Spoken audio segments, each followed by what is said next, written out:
Bom, hoje a gente vai falar sobre a picada de serpente.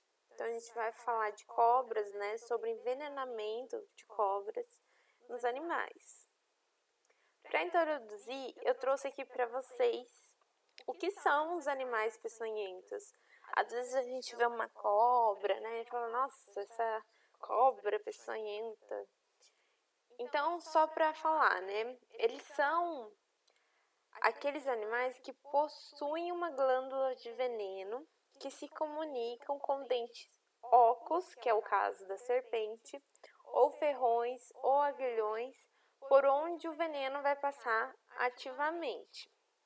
Então, exemplos, né, de animais peçonhentos são serpentes, aranhas, escorpiões, abelhas, arraias. Trouxe aqui uma imagem para vocês, né, da cobra, especificamente da boca, né? Então, ela vai ter uma glândula com veneno que vai se comunicar com o dente dela, tá? E quando ela morder ou picar, né? Vai soltar, inocular esse veneno. Então, o dente dela aqui por dentro não tem nada, porque é justamente para passar o veneno. As serpentes são animais vertebrados, então eles possuem, né, o esqueleto, são carnívoros, gostam de comer carnes, então elas comem, os animais comem a gente, né, que pertence ao grupo dos répteis. Elas são classificadas em dois grupos, as peçonhentas, aquelas que conseguem inocular seu veneno no corpo de uma presa, e as não peçonhentas, as que não têm veneno. No Brasil, as serpentes venenosas, elas são classificadas em 4 gêneros, com muitas subespécies reconhecidas. Então, um exemplo é as jararacas, pertencente ao gênero Protops, tá? Elas são do grupo dos botrópicos, a gente chama, e as corais do gênero Micurus, tá? São chamadas também do grupo Elapídico. Elas podem ser encontradas em território nacional. Então, jararaca e a coral é encontrada praticamente em todos os estados do país.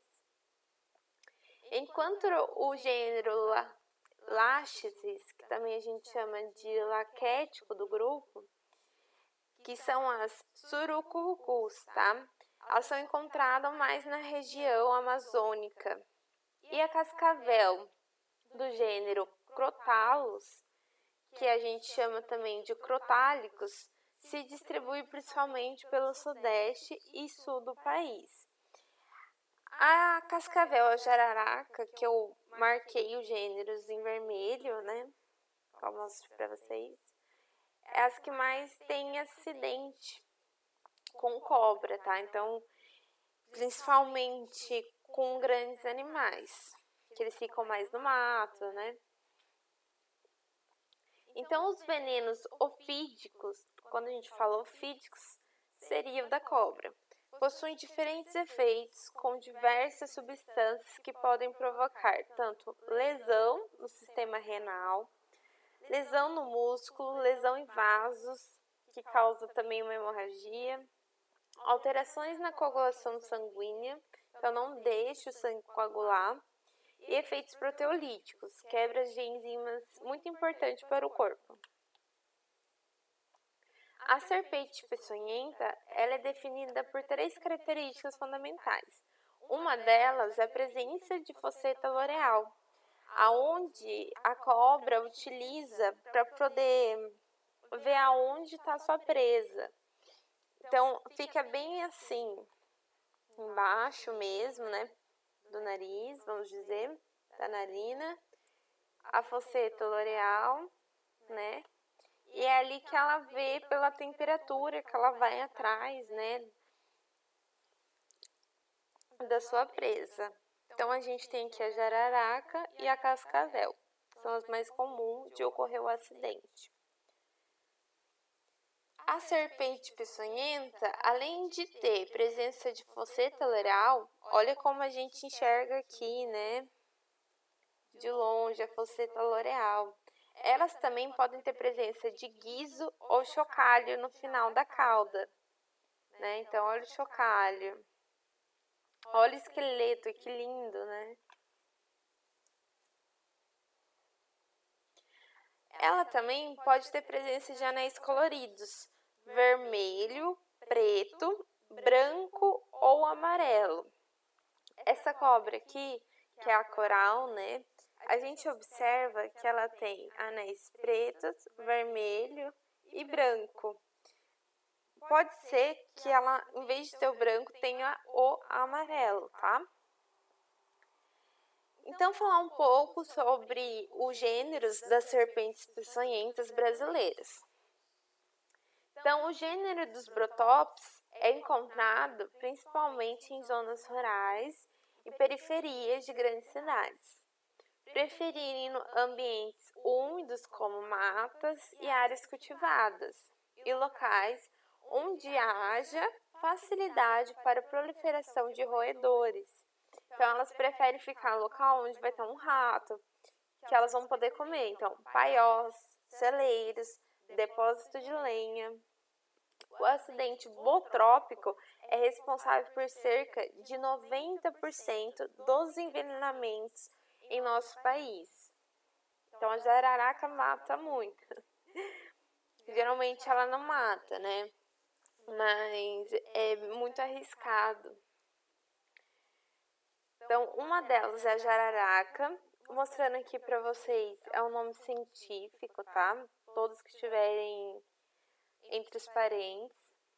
Ela vai ter uma coloração esverdeada, com desenhos semelhantes a um V invertido.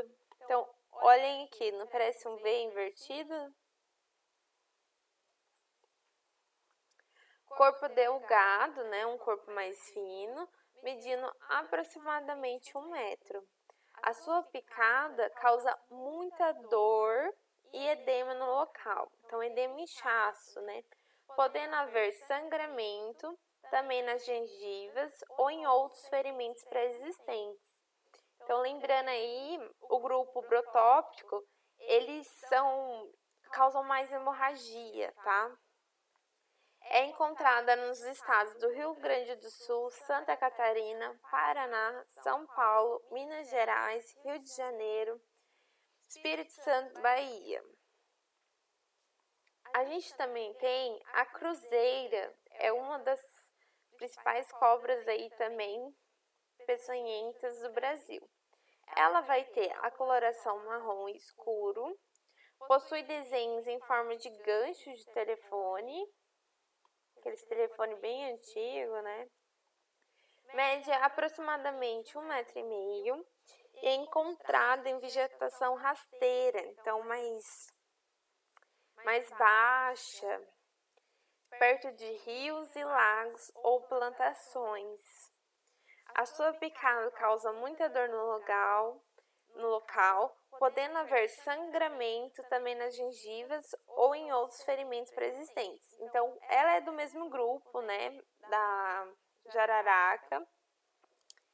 Então, também ela vai poder causar hemorragia, tá? O veneno dela como age. Aqui é do grupo dos crostalos, né, do gênero crostalos, a gente tem a cascavel.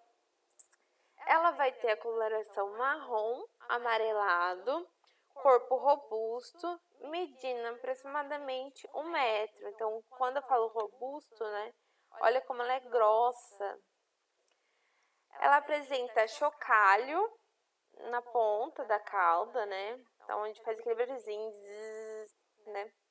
Após a picada, o paciente apresenta visão dupla e borrada e sua face se apresenta alterada. Então, na verdade, os animais vão enxergar um borrão, né, nos olhos. O animal também pode ficar com pálpebras caídas e aspecto sonolento. A urina pode se tornar escura de 6 a 12 horas após a picada. Então, decorem isso também, tá? A urina pode ficar escura. E ela é encontrada em vários estados do Brasil.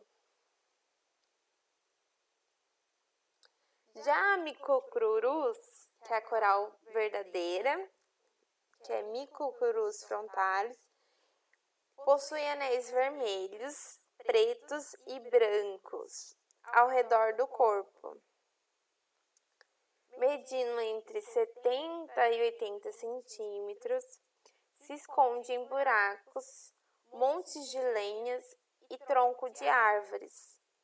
Após a picada, o paciente apresenta a visão borrada, a face alterada, né? Então, a mesma coisa, pálpebras caídas e aspecto sonolento. Diferente daqui da cascavel, o animal vai ter dores musculares, aumento na salivação.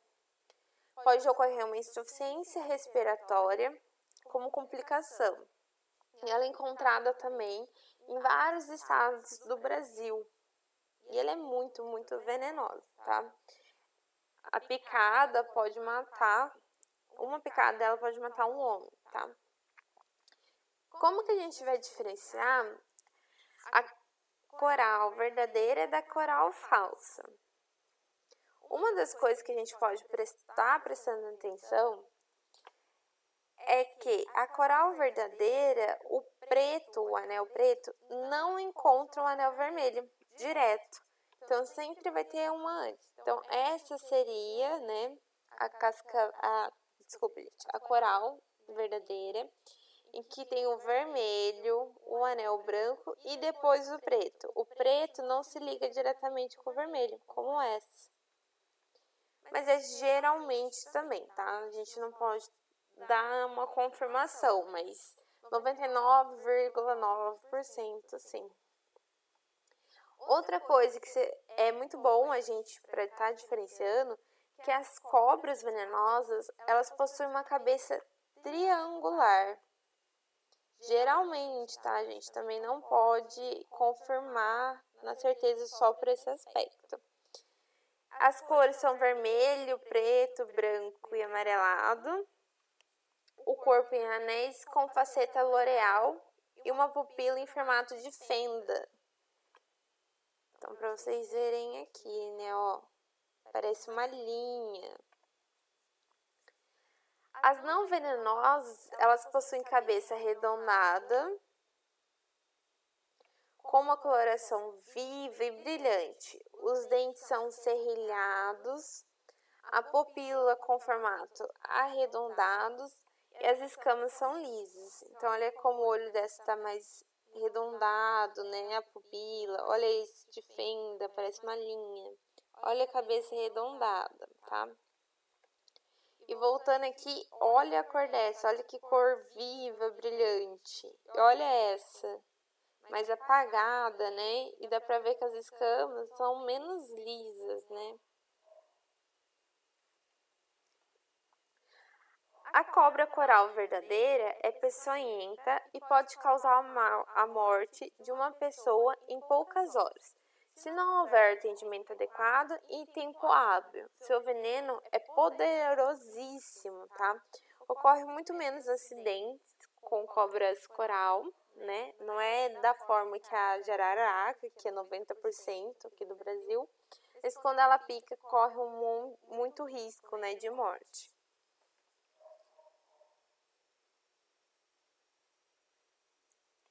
Já do grupo Salestes, né, é a surucucu, tá? Também conhecida como pico de jaca. A cauda apresenta as escamas eriçadas como uma escova. É a maior das serpentes peçonhentas das Américas, atingindo até 3,5 metros, 3,5 de altura. São encontrados apenas em áreas de floresta tropical densa, como a Amazônia, pontos da Mata Atlântica e alguns enclaves das matas úmidas do Nordeste. Dá até medo só de olhar, né, gente? Por quê, né? É difícil de reconhecer pela picada qual é a serpente peçonhenta. Bom, o clima, as características geográficas da região. Vocês viram que tem cobras, né? Algumas espécies que preferem mais quente e outras mais gelado, mais úmido, né? E os sinais clínicos apresentados pelo animal picado, que vão estar ajudando a reconhecer a espécie causadora. Se o proprietário viu, é melhor ainda. Os sinais clínicos dependem do gênero da serpente e da espécie do animal acometida. Então, o veneno botrópico, vou falar um pouco dos sinais clínicos, né? Então, do grupo Botrops. O veneno botrópico possui uma mistura complexa de enzimas que provocam um quadro de inflamação local, necrose e dano ao epitélio vascular. As principais ações do veneno botrópico podem ser classificadas em necrosante, vasculotóxica, que é uma hemorragia, e nefrotóxica, então atinge os rins também. Então, eu trouxe a foto aqui para vocês, né, de um cavalo que foi picado. Geralmente é mais grandes animais, porque eles ficam no pasto, soltos, tá? E eles morrem mais por acidentes, porque geralmente o dono às vezes deixa 1 dia, 2 dias sem ver o animal, principalmente bovino, né, que fica mais pro meio do pasto. Então, olha como necrosa, né, olha como tá inchado, avermelhado. Olha isso, olha a picada. Procurei na internet, né? Olha isso. Então fica bem feio. Então o local fica bem onde a jararaca, né? Que é a principal cobra. Quando pica, necrosa, o animal sente muita dor, né? Não só animal, mas como humano, sente muita dor. Já os sinais clínicos da Crostalos têm uma ação neurotóxica muito rápida, miotóxica, coagulante e nefrotóxica. As mais importantes, né, que acomete é a neurotóxica e a miotóxica. O que acontece? O animal vai sentir muita dor e vai acabar tendo uma paralisia dos membros por causa da toxina que vai bloquear a acetilcolina, que vai acabar fazendo bloqueio do sistema motor. Então, a ausência de necrose aparente no local da inoculação. Então, ela não vai necrosar a picada, igual a jararaca. Agora, aqui a gente já está falando, né, da cascavel. As manifestações hemorrágicas são discretas, então não necrosa e não tem hemorragia igual a jararaca, né?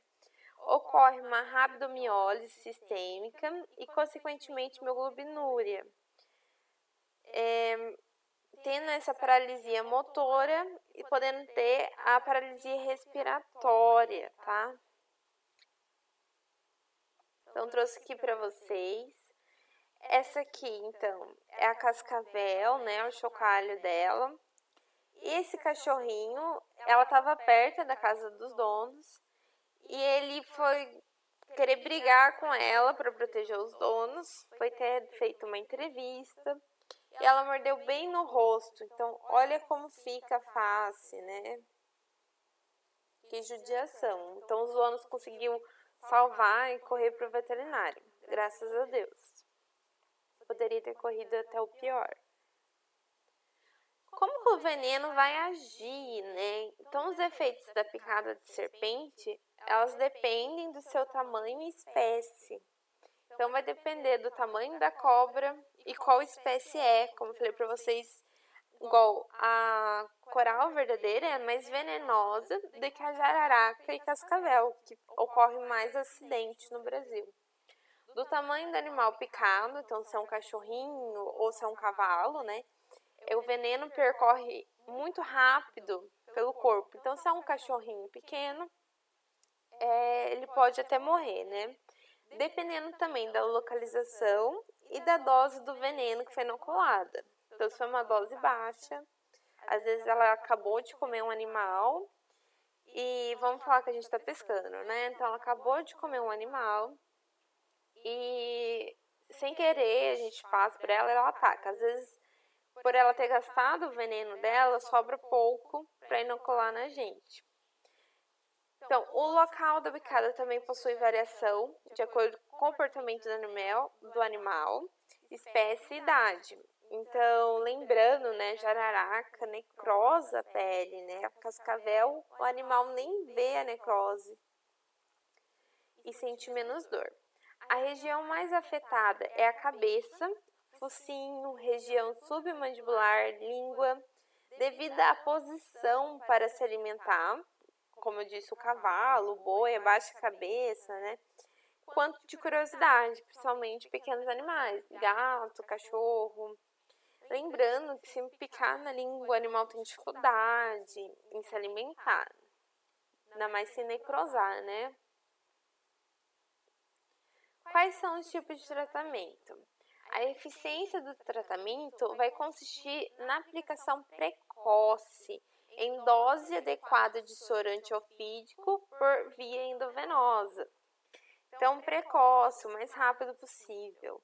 No Brasil, existem antivenenos específicos e polivalentes, que vão neutralizar os venenos botrópico e crotálico, sendo mais utilizado o soro polivalente em medicina veterinária. Porque, geralmente, às vezes o dono não viu a picada, e até descobrir como o animal chegou e está numa situação ruim, né? Tem que salvar ele o mais rápido possível. A gente acaba preferindo mais pelo soro polivalente. Deve-se realizar também fluidoterapias a fim de garantir a hidratação adequada do animal, melhorar a perfusão renal, lembrando, né, que o veneno atinge muito o rim, e fornecer um suporte cardiovascular. Alguns animais podem desenvolver anemia devido à coagulopatia hemorrágica, sendo preciso realizar transfusão de sangue, tá? Em alguns casos, então, o animal precisa por causa de ter muita hemorragia. Então, só para lembrar, né? Primeiro lugar, né? Serpentes mais peçonhentas do Brasil. O primeiro lugar é a coral verdadeira. Ela é mais venenosa, como eu disse, com uma picada ela pode matar alguém em algumas horas. Segundo lugar está a cascavel. Terceiro, a surucucu, ou pico de jaca, né? E o quarto, a jararaca. Então, tá pela ordem das mais venenosas. Trouxe um vidinho aqui para vocês. Como é feito o soro.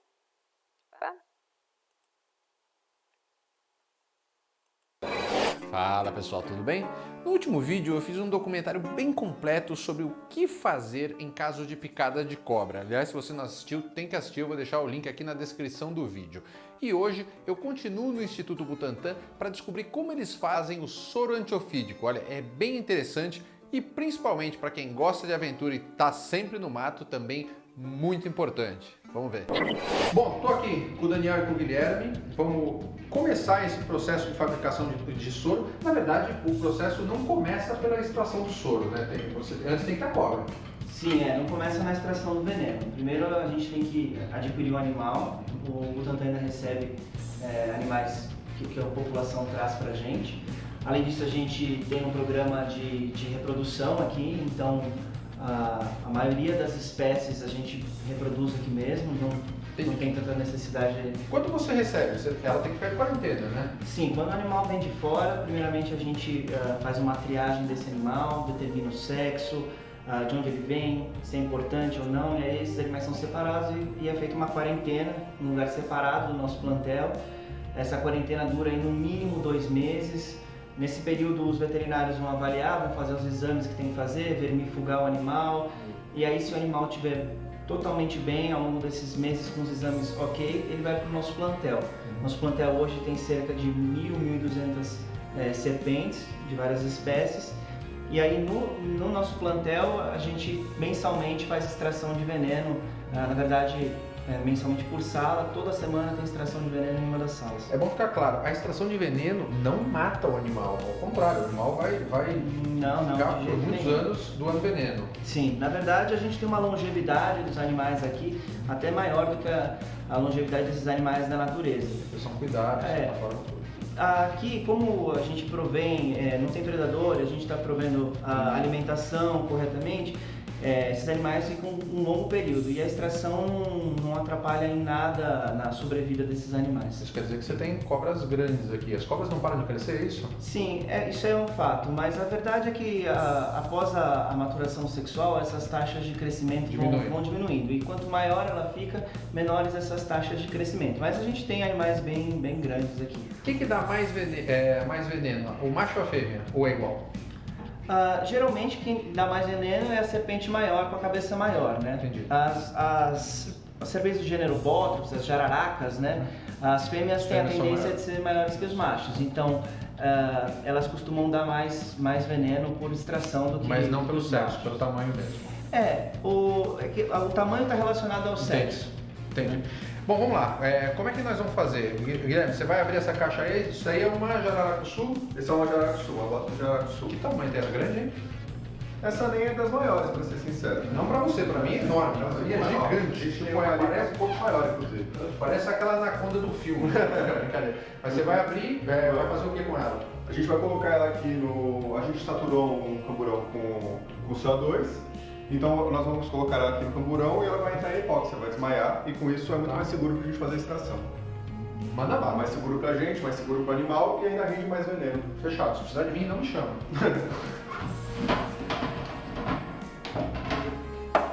E ela já está preparada para dar o bote, né? Ela está um pouco estressada. Como a gente realocou ela de sala para a gente fazer a extração aqui para vocês, ela está um pouco estressada. A gente mexeu na caixa, mas com cuidado, não tem problema nenhum. Bom, vamos lá então, pode abrir. Linda ela, né? É, bem bonita. É um dos meus animais preferidos. Cor amarela e preta, né? Esse gancho que você está usando, como é o nome técnico dele? Gancho, né? É um gancho mitológico. Pergunta genial, o nome técnico do gancho é gancho. Fugiu a cobra. Tá bem arisca, né? Serpentinha, lá foi ela. Quanto tempo ela vai ficar dentro desse pote? Então vai ficar alguns minutos, o tempo é um pouco variável, vai depender de quantas vezes ela vai respirar. Esses animais têm taxas metabólicas muito baixas, então o consumo de oxigênio deles é bem baixo. Para você ter uma ideia, se a gente tivesse colocado aqui um hamster ou um camundongo, em poucos segundos ele teria morrido. E ela, na verdade, vai demorar alguns minutos para apagar, para dormir. Né? Então a gente vai sempre, de 1 em 1 minuto a gente vai dando uma olhada e quando ela apaga, a gente vai tirar aqui e fazer um procedimento para vocês. Perfeito. Bom, vamos lá. Acho que já dormiu? Já está. Aqui. Deixa vocês irem um pouquinho para trás. Desmaiadora. Quanto tempo ela vai ficar nesse estado? Alguns minutos também. Então a gente vai fazer primeiro a contenção aqui. E agora com o animal contido, se você quiser até fazer um carinho nela, não tem problema. Caiu o gancho aqui. As cobras venenosas, elas têm uma textura diferente das jiboias que as pessoas estão acostumadas a... Sim, a escama ela é quilhada, né? Nas jararacas, principalmente, essa escama é quilhada. Essa aqui é uma jararacuçu, tem a escama bem quilhada. Linda, né? Agora por baixo ela é mais lisa, né? Sim. As escamas ventrais têm uma posição diferente das escamas dorsais, né? Isso é para facilitar a movimentação. Entendi. Vamos tirar o veneno então? Isso. Normalmente essa extração de veneno ela é feita, tem um plástico recobrindo esse becker está em banho de gelo. Becker é o copo, tá, gente? Isso. Mas como é uma demonstração, eu vou fazer ela lá de fora para vocês. Isso. Tá. As presas inoculadoras, elas ficam protegidas por uma bainha, uma espécie de gengiva, né? Aqui, vocês estão vendo? Eu vou levantar para... Elas ficam sempre encapsuladas aí. Isso, elas ficam guardadinhas aqui, ó. Você levantou e já começa a pingar. Já tá pingando, é que ela tá super cheia de veneno. Geralmente a gente faz uma massagem. A glândula de veneno, ela fica atrás do olho. Tá. Aqui e vai até esse canto. E a gente faz uma massagem de trás para frente, não é força. Nossa, tá esguichando veneno mesmo. Muito, muito, muito veneno. Essa espécie, né, jararacuçu, como o próprio nome diz, ó, já acordou. jararaca grande, ela realmente dá uma quantidade muito grande de veneno. Né? Ela tem um cabeção bem grande. Açu, para quem não sabe, quer dizer grande. Então o nome dela é uma jararaca grande. É verdade que a cobra ela tem um caninho que é para ela respirar enquanto ela engole? É a saída da glote. Já vocês vão ver, quando ela for respirar novamente, ela vai abrir. É aqui, a entradinha da glote. Toda vez que a gente manipula a boca do animal, é importante fazer uma limpeza. Então essa aqui é uma solução de álcool iodado. A extração é um momento bastante importante para avaliar a saúde do animal também. Né? Ver se a mucosa está rosada. Esse sangramento que você está vendo aqui é do CO2. O CO2, o gás carbônico, ele vasodilata o animal. Então pode, eventualmente, durante a extração, ter um pouquinho de sangramento. Por isso que é importante a gente sempre fazer a desinfecção. Tá? Algo que talvez você já tenha ouvido falar é a fosseta loreal, que é um órgão termosensor, que as serpentes peçonhentas de interesse em saúde brasileiras têm. Esse furinho embaixo das narinas. É esse furinho entre a narina e o olho. Entendi. É a visão térmica dela. Isso, exatamente. Me diz uma coisa, toda cobra venenosa, tirando o arco oral, tem... Olha, já tá mordendo, hein? Já, tá na hora de soltar. Por ela aqui, vai ficar mais... Esse gancho pra mim? O gancho aqui. Vamos pegar aqui. Eu soltava porque ela já tá bem acordada e a hora de soltar é tão perigoso quanto a hora de pegar. A gente tem que soltar de uma vez.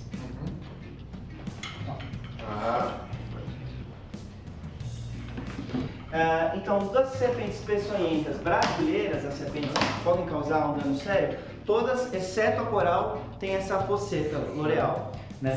Quando a gente pensa no resto do mundo, não, né? Por exemplo, as najas ou as víboras do velho mundo, elas não têm fosseta também. Mas no Brasil, cascavel, jararacas e surucucus tem furinho. Tem um furinho. Então, tirando a coral, é um jeito de você saber se a cobra é venenosa ou não, né? Sim. Já tá acordada, né? Já tá dardejando. Quando ela coloca a língua pra fora assim, a gente chama de dardejando.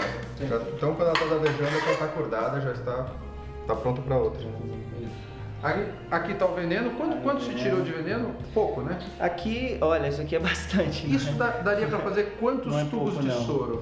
Não dá pra gente ter uma ideia, porque na verdade a gente extrai esse veneno ao longo do ano inteiro. Esse veneno, ele é purificado, liofilizado, né, transformado em pó. E aí essa quantidade toda é enviada, é alicotada e enviada pro pessoal que vai fazer a inoculação nos cavalos.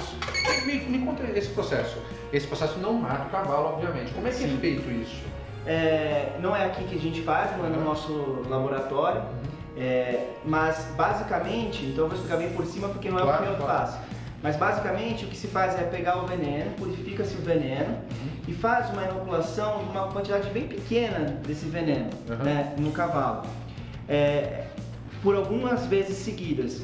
Toda vez que faz essa inoculação, o que acontece? O corpo do cavalo vai produzir células, a imunidade vai produzir, na verdade, anticorpos, não células, vai produzir anticorpos contra o veneno, né? O soro antiofídico, na verdade, são esses anticorpos purificados. Então, o cavalo vai produzir esses anticorpos, as pessoas que trabalham com isso vão retirar esse sangue do cavalo, tirar os anticorpos do sangue, devolver o resto do sangue para o cavalo, e aí purifica esses anticorpos e eles vão ser usados como soro antiofídico. Porque o cavalo, né? O cavalo é um animal dócil, o cavalo é um animal que responde bem imunologicamente. Grande. E é um animal grande que você consegue tirar uma boa quantidade de volume sanguíneo e repor. Me diz uma coisa, vocês aqui produzem antiveneno, posso chamar de antiveneno? Soro, qual é o nome? A gente usa o termo soro antiofídico. Vocês produzem soro antiofídico para todas as cobras e em que quantidade? Todo soro para o Brasil é produzido aqui? Tem ainda duas outras instituições que auxiliam em parte da produção de soro antiofídico, que é o Instituto Ezequiel Dias e o Instituto Vital Brasil, esse último é no Rio de Janeiro. E aí, assim, toda a produção do Instituto Butantan e desses outros institutos vai para o Ministério da Saúde e o Ministério da Saúde, a Secretaria, vai fazer toda a distribuição do soro antiofídico pelo país. Uma curiosidade... De todas as cobras, todos os tipos de soro. Das serpentes peçonhentas que tem importância de saúde que tem aqui. Então, as cascavéis, as jararacas, surucucus e corais. Isso. Uma coisa interessante, que muita gente não sabe, a terapia antiofídica no Brasil, ela é gratuita. Não se cobra. Não se paga pelo soro. Não se paga. Perfeito. Gente, muito obrigado. Valeu. Espero que vocês tenham gostado, Guilherme. Valeu. Obrigado. E nos próximos vídeos nós vamos falar também de aranhas e de escorpiões. Então, se você não está inscrito no canal, inscreva-se. Se gostou. Bom, gente, como vocês viram, né, como é produzido o soro, então é retirado o veneno da cobra. Depois ele é purificado, né, inoculado no cavalo, porque ele tem uma resposta imunológica muito boa. E depois é retirado, né, o sangue do cavalo, que é purificado esses antígenos, anticorpos, quer dizer, e fabricado o soro, né. Mas vocês reparem, né, pelo vídeo, o formato da cabeça da cobra, nos olhos de fenda, bem legal, né? Deu pra ver certinho as facetas do L'Oréal. E agora eu vou mostrar outro vídeo pra vocês, de curiosidades, tá? Bastante gente tem curiosidade. São várias perguntinhas. Fala pessoal, tudo bem? No vídeo de hoje eu vou esclarecer absolutamente tudo sobre picadas de cobras. Eu fui até o Instituto Butantan, que é referência mundial sobre esse bicho, conversar com um dos maiores especialistas no assunto.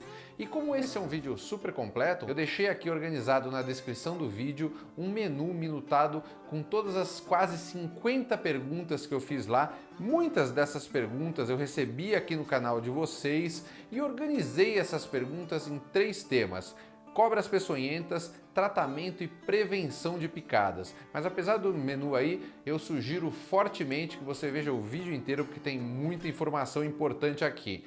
Eu fiz essa matéria porque como esse é um canal que incentiva as pessoas a irem para a natureza, eu me sinto na obrigação de instruir caso algum imprevisto aconteça. Então eu queria pedir também para que vocês compartilhem esse vídeo, porque essas informações podem fazer aí a diferença entre a vida e a morte de uma pessoa, tá? É uma prestação de serviço bem importante das pessoas saberem. Bom, chega de falar, bora pro Butantan. Muito bem, pessoal, já estou aqui dentro, bastidores do Instituto Butantan, aqui com o Giuseppe. Tudo bem, Giuseppe? Tudo bom? Giuseppe é um conhecido de longa data, ele é diretor aqui do Museu do Butantan. Ele está com 45 anos de casa já? 45. Não era nem para falar isso no ar, né? Que isso conta a tua idade, hein? Com certeza, e depõe, né? Mas eu tô 45 porque eu entrei aqui muito novo, tá? É por isso. Quantos anos você entrou no Butantan? Eu tinha 16 anos. 16 anos, olha só. É uma vida, é um cara que sabe tudo sobre cobras e nós vamos tirar todas as nossas dúvidas com ele. Eu fiz uma lista com todas as perguntas que vocês me fizeram em todo esse tempo de canal, ou seja, na verdade eu estou tirando as dúvidas de vocês, tá bom? Espero que a sua pergunta esteja aqui. Se você já perguntou sobre cobras, provavelmente estará, porque são mais de 50 perguntas. Vamos começar literalmente pelo começo e terminar nas mais importantes, ok?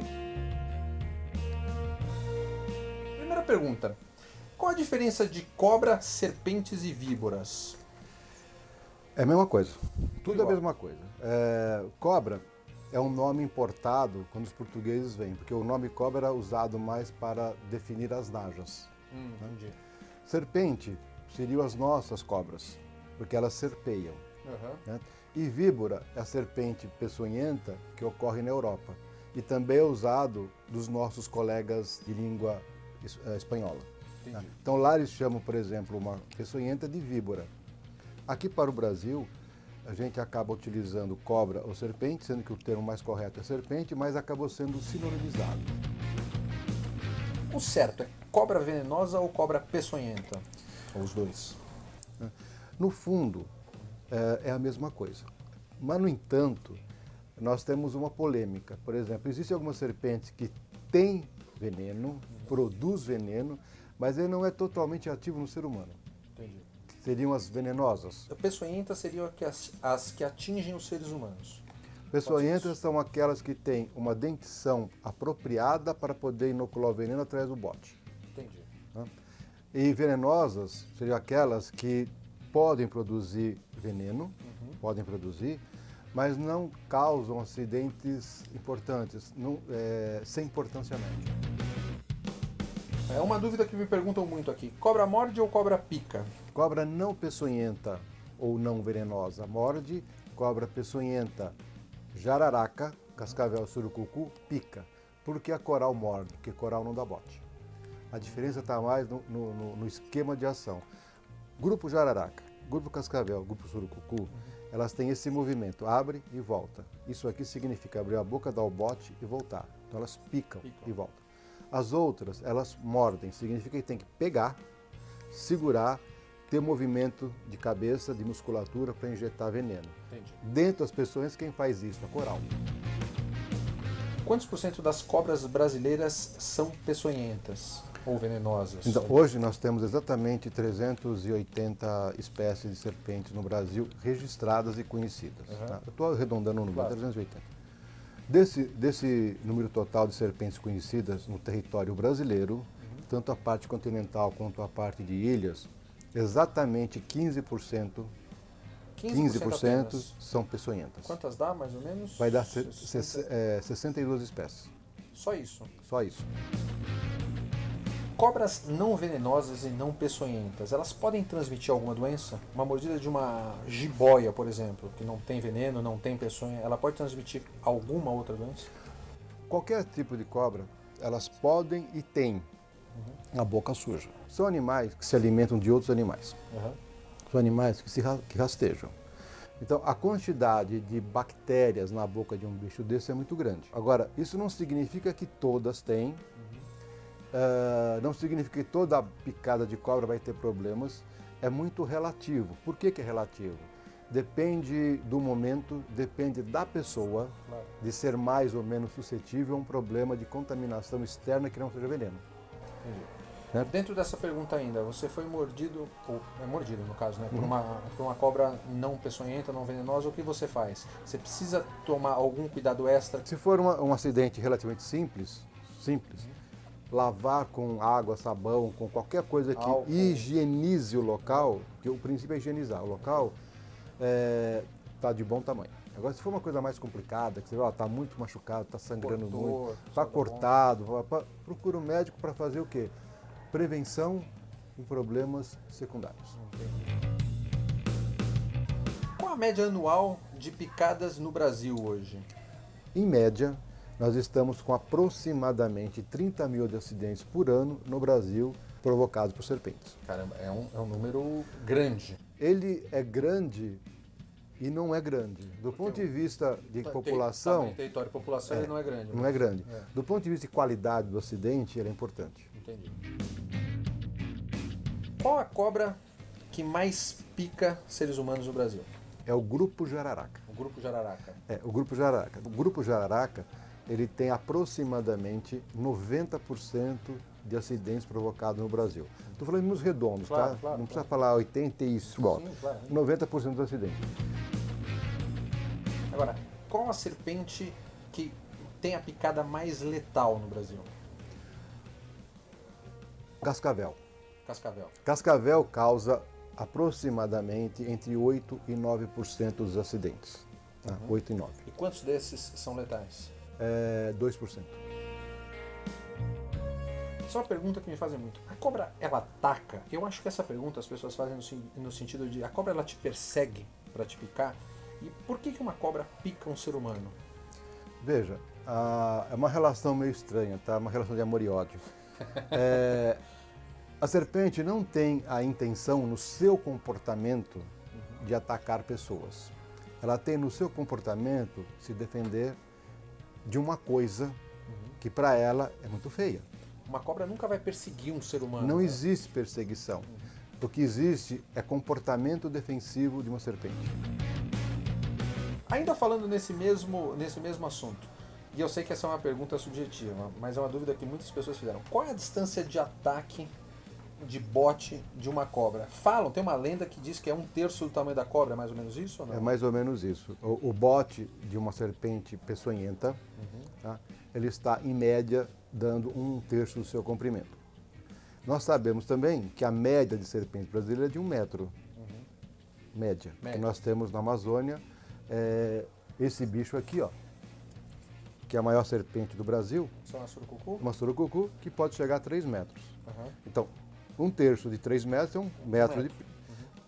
A média de 1 metro para uma serpente comum, né, que não seja dessa espécie, vai ser de 30 centímetros. Tá? Eu posso dizer que se eu estiver a 1 metro de uma serpente, via de regra eu estou seguro. Via de regra está seguro. quero saber quanto tempo eu tenho para chegar no soro. Ou qual é a minha margem de segurança ali. Eu sei que provavelmente quanto mais rápido, melhor, claro. Mas no caso de uma jararaca e de uma cascavel, de um hemotóxico e de um neurotóxico, eu tenho alguma mais segurança? Eu tenho 1 hora, 2 horas, 3 horas para chegar no hospital? Tem uma margem de segurança muito boa, por sinal. A gente Não sempre... preciso sair correndo e bater o carro no caminho. Não, a gente fala até... A gente até fala que um dos primeiros socorros é manter a calma. Por quê? Manter a calma para você não quebrar a cabeça. Mas tudo bem. Claro. Pois é, porque às vezes a coisa é tão simples, se você sai desesperado, bate o carro. Bate o carro. Ou você tropeça e quebra o braço, ou qualquer outra coisa. Então, calma, não tem problema nenhum. Existe tempo. O ótimo de atendimento, o que é o ótimo de atendimento? Bom, as pessoas reagem de uma maneira muito boa entre 6 e 10 horas. Ah, ok. Se você chegar no hospital 6 horas depois da picada, claro que pode acontecer casos extremos da pessoa morrer antes, mas de 6 a 10 horas você tem uma boa resposta, uma chance muito grande de ficar bem. Exatamente. Isso não significa, de forma alguma... Você não deve ir imediatamente para o médico. É. Uma coisa que me perguntam muito, como proceder no caso de uma cobra picar um animal doméstico, um cachorro ou um gato? É o mesmo procedimento de um ser humano? Os sintomas, a ação do veneno é igualzinha. Né? O que acontece é que os animais domésticos, o gado inclusive, geralmente eles são picados aqui, porque é a parte que fica em contato com o solo. Qual que é o problema de ser picado na face? Muito perto do é o inchaço. É o inchaço. E esse inchaço pode levar ao edema de glote. Né? Mas o procedimento é o mesmo, só que não vai levar para um hospital humano, mas vai levar para um hospital veterinário. O que é uma picada seca? Picada seca é uma coisa que acontece em muitos casos. Nem toda picada leva ao envenenamento. O fato de ser picado não significa que foi envenenado. Uma jararaca ou uma cascavel pode picar sem injetar veneno em você? Ela pode picar sem injetar o veneno, ou ela pode picar e injetar pouco veneno. Quando injeta pouco veneno, o organismo reage de uma forma satisfatória. Né? Como eu sei que é uma picada seca? Você não tem sintomas.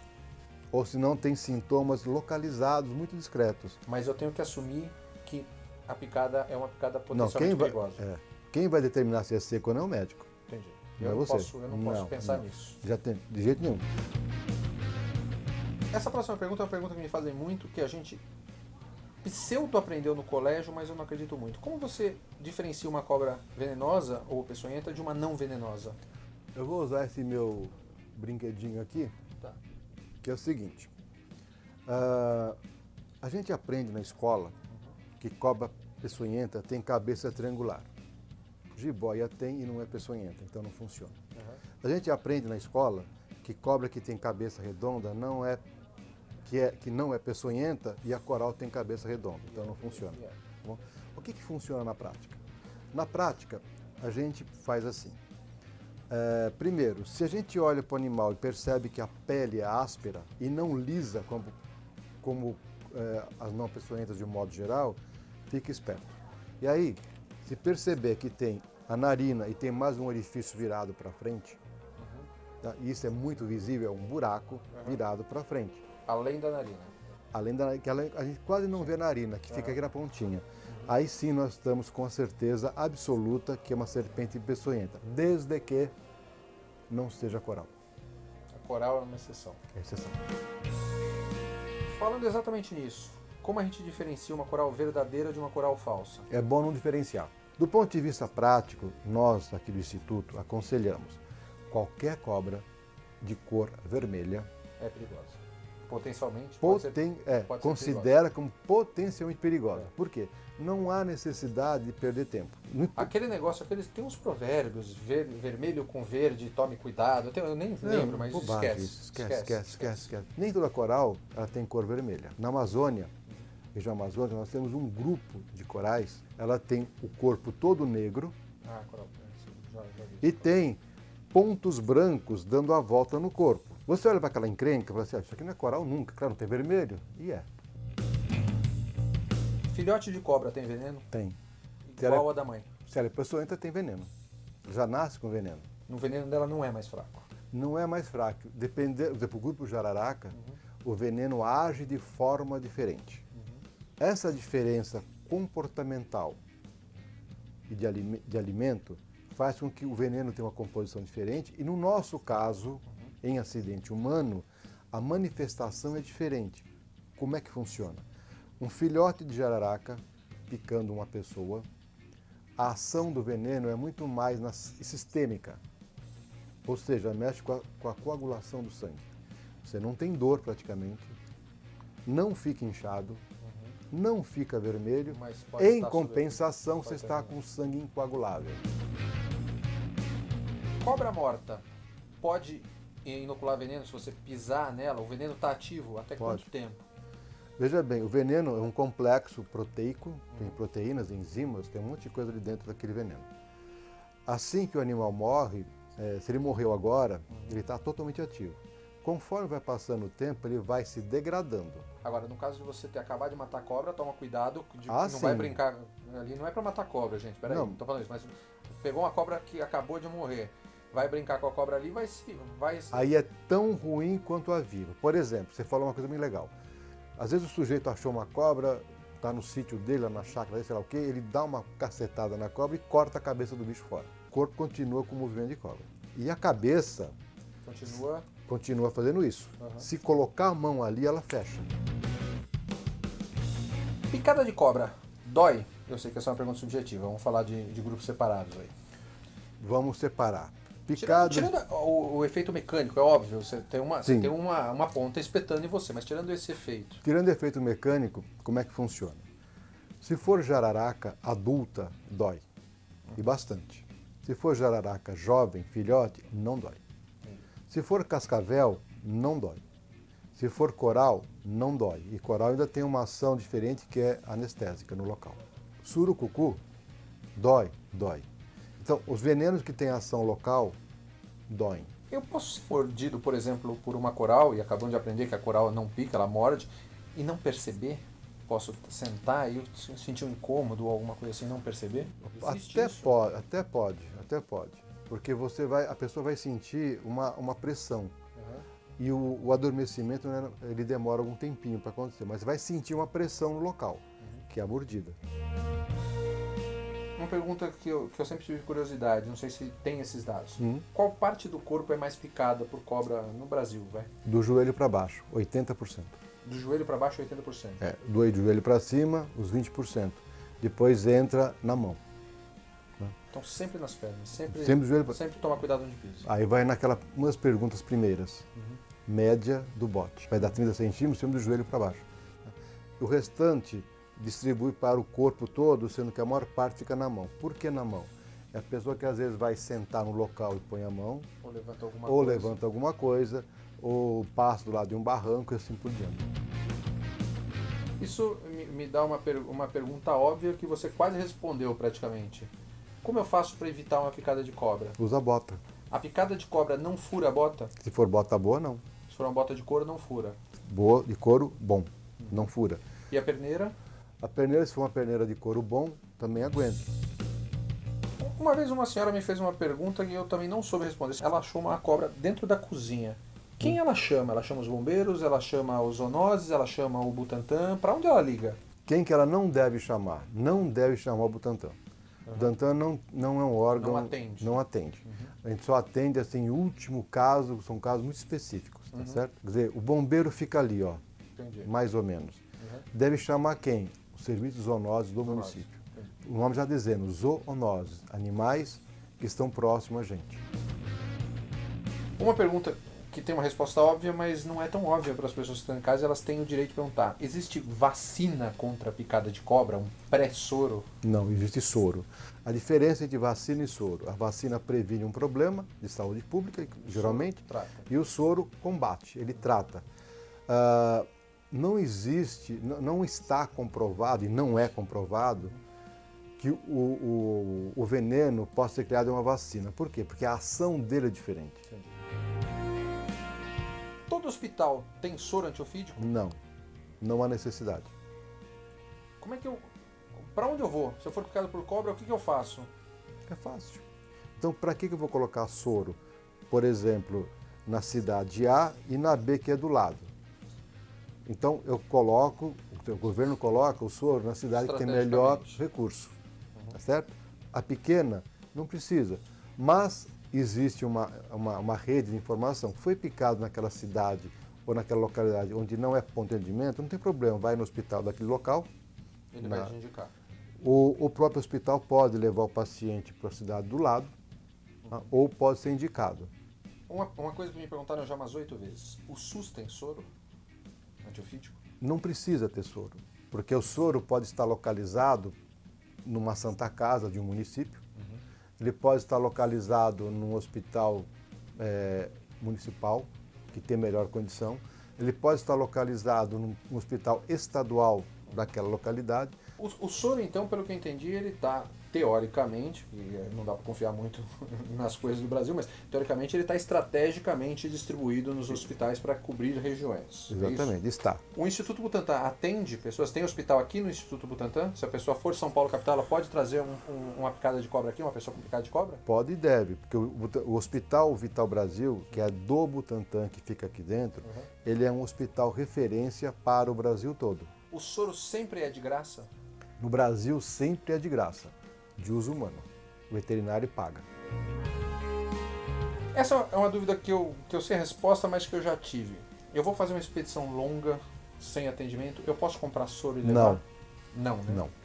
Até porque o soro precisa ser preservado em geladeira e precisa de um médico capacitado. Exatamente. O soro é um medicamento, como se converte em medicamento de uso controlado, que só pode ser administrado por equipe médica. E ele só pode ser indicado por um médico.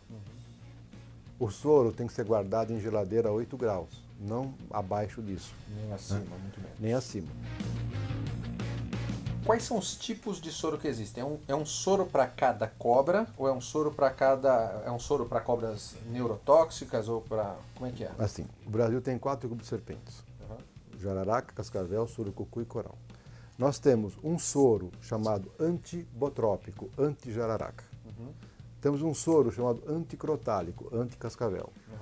Um soro antielapídico, anti-coral. E um soro antilaquético para surucucu, né? Basicamente.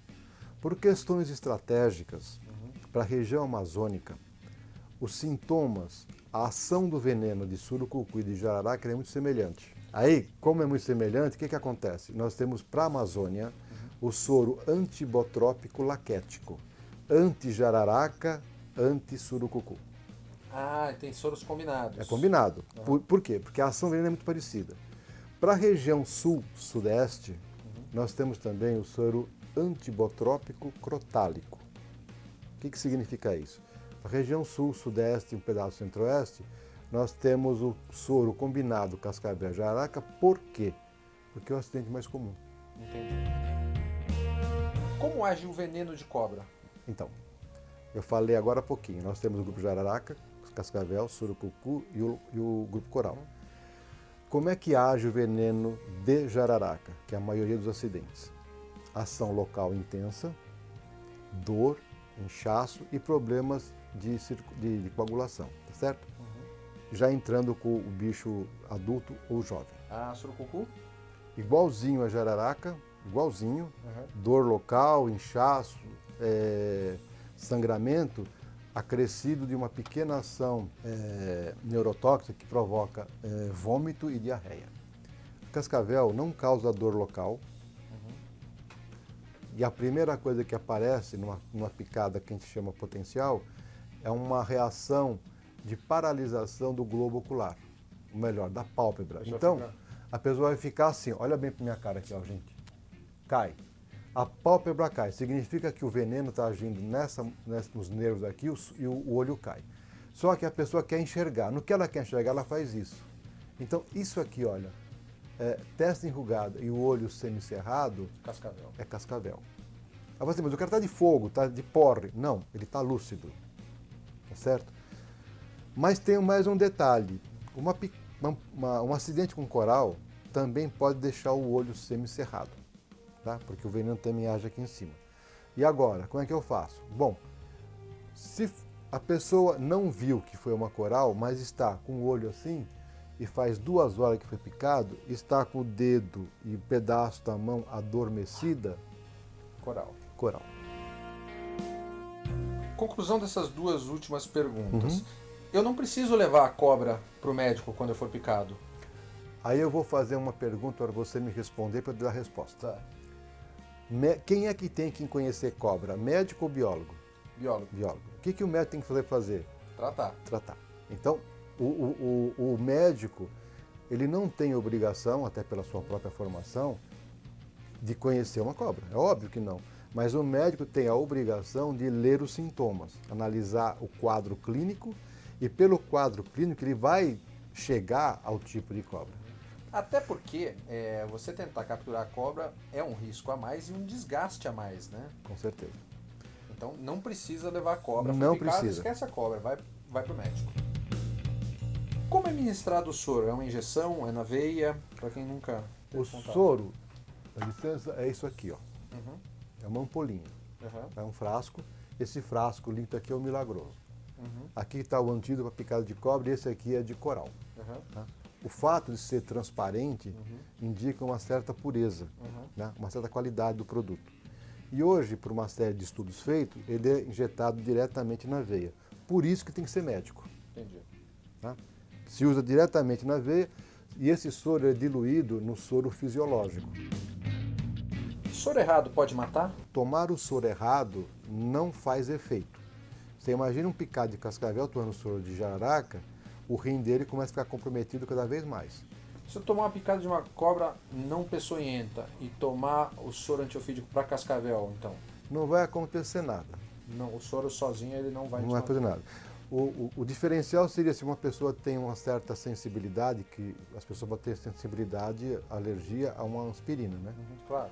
Então, não vai acontecer nada se a pessoa não tiver nenhum problema.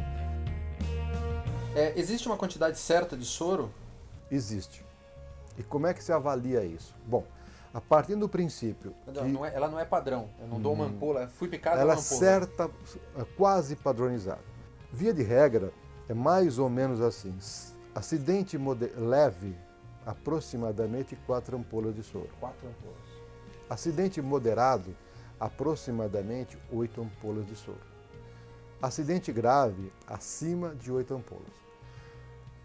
Isso é um certo padrão. Agora, o médico tem todo o direito, através de avaliação clínica de alguns testes, aumentar ou até diminuir. Todo médico sabe o que fazer no caso de uma picada de cobra? Eles aprendem o que fazer na faculdade de medicina? O médico, Pode ser sincero. Relaxa. as faculdades de medicina não têm, nem toda a faculdade de medicina tem essa disciplina muito bem estabelecida, certo? A gente sabe que em algumas faculdades esse assunto é mais aprofundado e outros ele é menos aprofundado. Mas mais por causa do professor do que como uma disciplina específica. Agora talvez as perguntas mais polêmicas, que são as lendas urbanas que a gente tem. Quando eu tomo uma picada de cobra, eu devo fazer um torniquete? Não. Por que não? Porque o organismo vai brigar com 2 coisas básicas. Foi picado aqui, faz torniquete aqui, o que acontece? O corpo está brigando com a falta de circulação nesse passo, então o sangue não está sendo purificado pelo rim, e o organismo está brigando com o veneno que está concentrado aqui, então tem que deixar circular normalmente. Segunda pergunta, devo fazer sucção ou com a boca ou com qualquer aparelho? Não, não funciona. Por quê? Por que não funciona? Porque o veneno é injetado sob pressão. Se ele injetar sob pressão, ele vai lá para dentro. Então, quando você faz a sucção com a boca, vai sair um pouco de sangue. Talvez saia veneno um pouquinho só. Se fizer com um aparelho, os americanos gostam de fazer isso, também não funciona. Não é certo? Outra lenda urbana, devo fazer... Desculpa dar risada. Devo fazer vários furinhos em volta da picada e sangrar? Não, porque se for picado por jararaca, que tem ação hemorrágica, você vai furar, vai começar a sangrar mais ainda. E sendo um veneno de ação local, o organismo tem que brigar com o veneno e com os furinhos que está ali, além de ser uma porta de entrada da infecção secundária. E o que nos leva à pergunta fatídica. O que fazer em caso de picada de cobra? É muito simples, muito simples. A primeira coisa, Quando eu falo simples, é simples. Primeira coisa, qualquer picada de cobra, o paciente, que passa a ser o paciente, ou o picado, calma. Quem Mantenha estiver... o batimento cardíaco. Mantenha dentro calma. do possível, é claro. Eu sei que as pessoas vão falar, eu fui picado por uma cobra, como eu vou me manter Tudo calmo? bem, Mas vai. melhor tentar. Tenta. Uhum. O quem estiver ao lado, mantenha calma também, certo? Isso é a primeira regra básica. A segunda regra básica é tentar limpar o local acidentado com água e sabão. Isso não quer dizer que todo mundo andar com sabão no bolso, que eu também não ando. Claro. Mas a ideia aqui é higienizar o local. Pode ser com álcool? Qualquer coisa que limpe Aquele o local. álcool gel que às vezes a Qualquer pessoa tem. coisa. Por quê? Para evitar uma infecção secundária. Segunda Boca coisa. de cobra é suja. A terceira coisa é ser encaminhado para o serviço médico mais próximo. E a quarta coisa, durante a remoção, se possível, manter o local atingido numa posição mais elevada. Se for o braço e mão, assim, mais elevado e confortável, tá? Não é para ficar assim, não. Tá? Dessa forma, para evitar o inchaço. Uhum. Foi no pé, na perna, se possível, mantenha elevado. Se você, por qualquer motivo, não consegue levantar a perna, não levante. Tá. Não dá para levantar o braço, não levanta. Mas se der, levanta. Acabou. Agora uma pergunta minha, para encerrar essa história. Tô lá numa expedição há 8 dias no meio do nada e fui picado por uma cobra. Não tenho, supondo que eu não tenha nenhuma possibilidade de atendimento médico. O que eu faço? Não faz nada. Descansa. Você descansa, não importa. Você está 2 dias de viagem, fui picado. Começa a se dirigir para o Você atendimento. volta, começa a dar um jeito de chegar no atendimento médico mais próximo. Ah, vou demorar 2 dias. Ah, Melhor vai. do que nada. Melhor do que nada. Entendi. O que não deve é ficar lá falando assim, eu vou morrer. E os amigos, tá bom, vai aqui em paz. Isso não. Tá. Vou agravar mais a pergunta. No caso de ter uma pessoa perdida, que aí essa não tem como ter atendimento mesmo, aí se eu repousar, a chance de eu me dar bem é melhor, porque de certa forma, se eu não bater o coração tão rápido, ele não vai espalhar tanto veneno, não tem nada a ver. Não tem nada a ver, mas o fato de você ficar repousando, talvez você diminua a sua ansiedade e a coisa pode ser que não complique. Agora, você está me falando coisas extremas, tá? Claro, Muito estamos extrema. falando de uma situação extrema. Mas é uma pergunta que tem muito, assim, no Eu caso de eu sei. não ter atendimento. Por que a gente não deve matar cobra? Talvez essa seja a pergunta mais importante dessa história. Primeiro, porque 85% das cobras não são perigosas. Mesmo as perigosas que têm veneno, são animais da fauna silvestre. Então, animal da fauna silvestre não deveria ser morto à toa. Animal perigoso que tem veneno, ele é importante, primeiro, porque o veneno dá muita coisa boa pra gente, tá certo? Não só soro. E segundo, porque não é matando as cobras que resolve o problema. Claro. Eu estou dando uma resposta de biólogo e do Butantan. Zé, muito obrigado. A gente não falou como o soro é feito, porque a gente vai mostrar isso pra vocês na próxima matéria. Olha, gente, gostei bastante do vídeo, tirou bastante dúvida, bem legal. Então, qualquer dúvida, manda mensagem, eles esclarecerão.